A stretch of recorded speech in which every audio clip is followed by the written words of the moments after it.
Alors bonjour tout le monde, comme promis, je vais vous montrer un exemple de comment on fait pour faire l'exemple de la facture dans Microsoft Access qui va peut-être vous aider pour, en fait probablement, j'espère vous aider pour la réalisation de votre travail de session.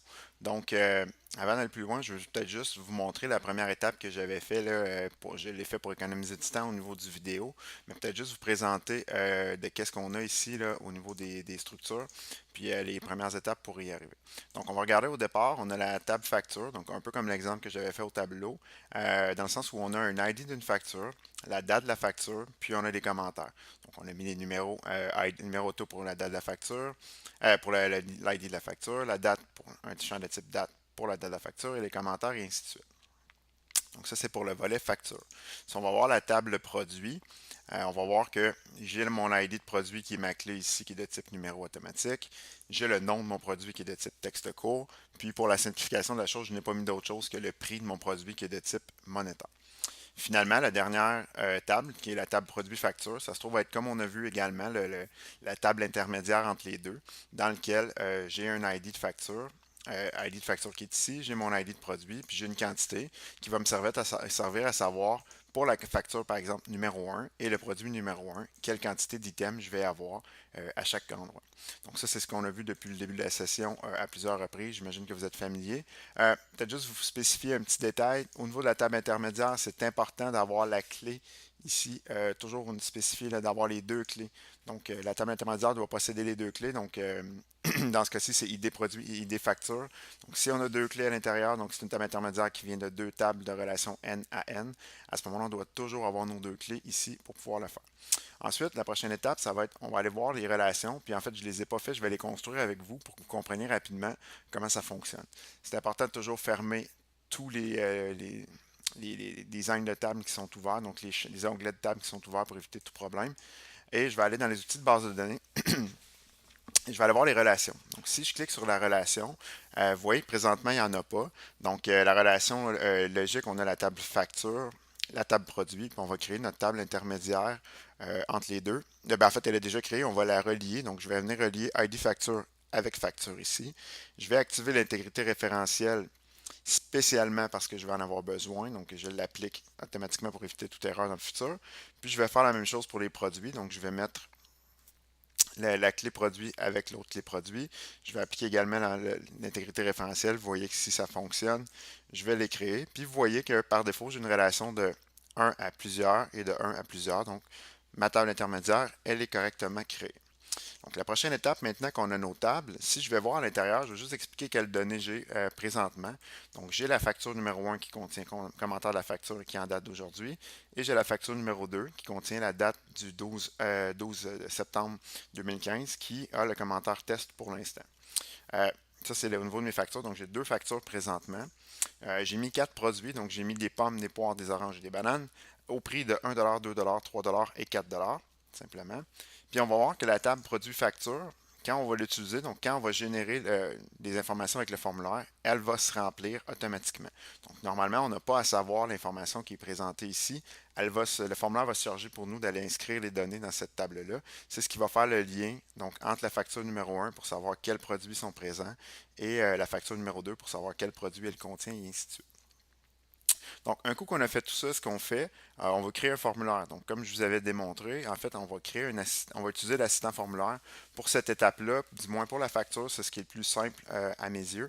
Donc, à ce moment-là, on va aller faire l'assistant de formulaire comme ça. On va venir spécifier quel champ on a de besoin. Donc, je vous disais, si vous ne voulez pas vous casser la tête, inscrivez tous les champs disponibles, donc tous les champs de la table produit-facture, tous les champs de la table facture. Puis vous allez voir que quand il y a des champs qui sont en commun, il va me l'identifier avec le nom de la table. Donc, je sais qu'ici, c'est ID produit, mais de la table produit. Puis ici, c'est ID produit, mais de la table produit facture. Donc, des fois, ces choses-là, c'est des petites nuances. On va voir plus tard à quoi ça peut bien servir. Puis finalement, ici, j'ai mes factures. Donc, j'ai la table ID facture, la date de ma facture, le commentaire. Donc, je vais ajouter tout ça. Puis, je fais suivant. Prochaine étape, maintenant, on me demande par quoi je veux regrouper ma facture. Donc, je le veux pour chacune des factures. Je veux avoir ici la liste de mes produits. Donc, je vais avoir les produits, la quantité, l'ID, le nom et le prix. Puis, je vais avoir, éventuellement, on verra ici, là, dépendamment des détails, les informations par rapport à la facture.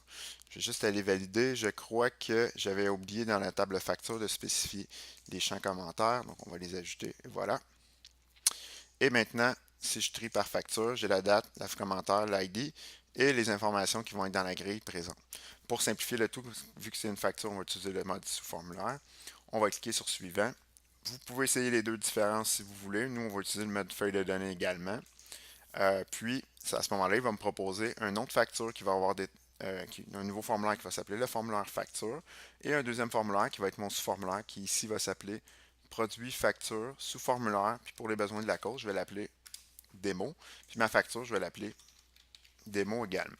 Donc à ce moment-là, quand j'ai terminé, je vais lui demander d'ouvrir le formulaire puis d'afficher les informations également. Donc, je vois ici que j'ai une première version qui s'est bâtie.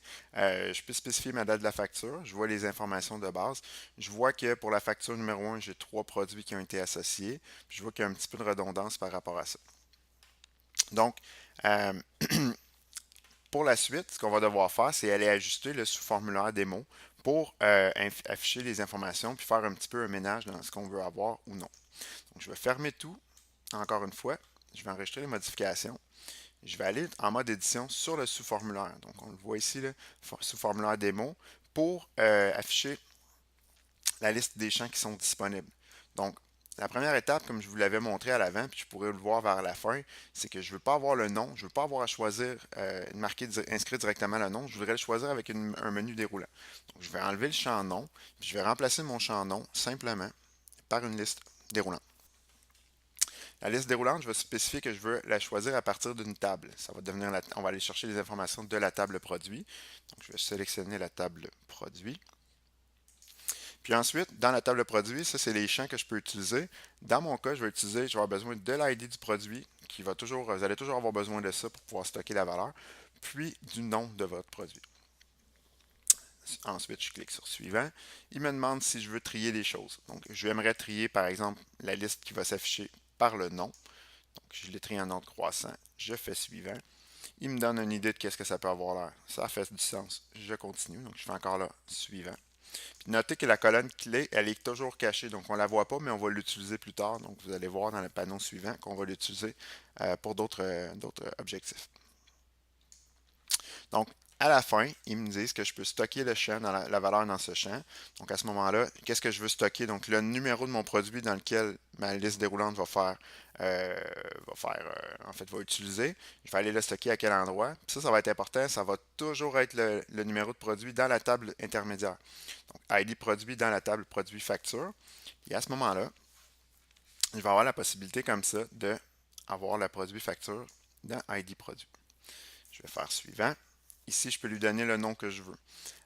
On voit qu'il y a un bug, je pense que dépendamment des fois, là, si je marque par exemple liste produit, on va voir que par défaut, il me l'inscrit ici, liste produit, mais le nom reste toujours modifiable 12. Donc, dans le nom, dans la feuille de propriété qui est disponible ici, là, vous devez vraiment aller marquer liste produit ou liste produit. Mettons, je vais l'appeler alpha parce qu'il est en ordre alphabétique.